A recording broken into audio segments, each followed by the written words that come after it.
Estudar embriologia animal abrange estudar todas as modificações que acontecem desde a fecundação até o nascimento. Em nós humanos, tudo se inicia na tuba uterina, onde ocorre a fertilização do óvulo. Em outros seres vivos, no entanto, a fecundação pode acontecer em outras estruturas, internamente, ou mesmo na água, externamente. A fecundação gera uma célula, denominada zigoto. O zigoto é a única célula-tronco totipotente dos humanos, ou seja, a única célula capaz de multiplicar e produzir todas as outras células diferenciadas nos tecidos embrionários e extraembrionários. O desenvolvimento do zigoto é de deuterostômios, ou seja, desenvolve o ânus antes da boca. A primeira fase do desenvolvimento embrionário é denominada segmentação ou clivagem.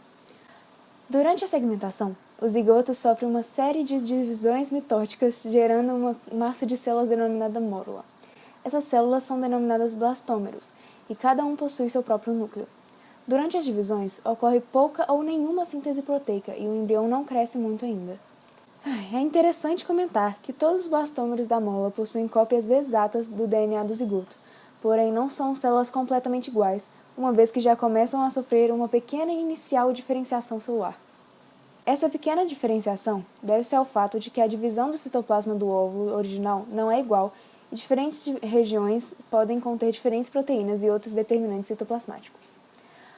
As células da mórula são células-tronco pluripotentes, capazes de gerar qualquer célula do organismo, mas não células de tecidos extraembrionários.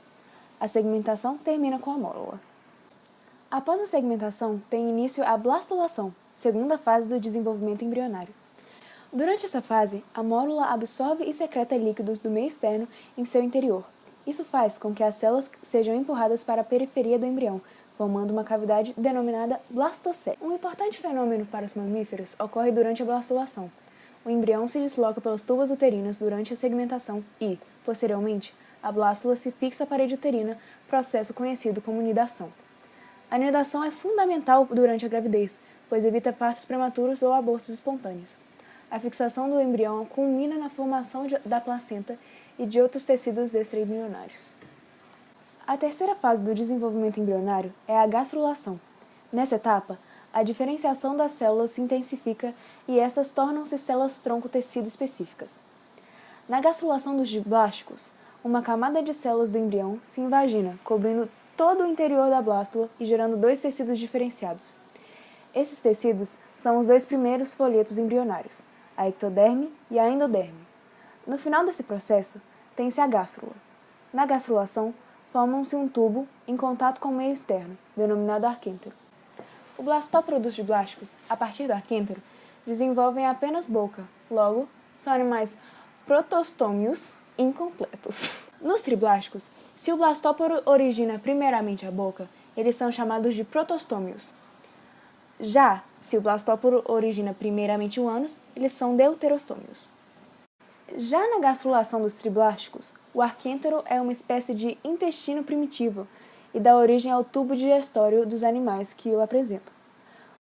O diferencial entre a gastrulação dos diblásticos e triblásticos é que, para os triblásticos, ocorre uma nova diferenciação celular, originando um terceiro folheto embrionário, a mesoderme.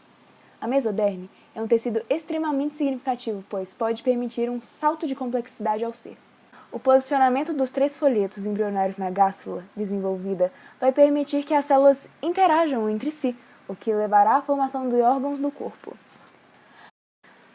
Na primeira linhagem de seres triblásticos, a mesoderme ocupa todo o espaço circundante da endoderme. Assim, não há espaço para cavidades embrionárias, ou seja, são seres acelomados, o que limita seu desenvolvimento.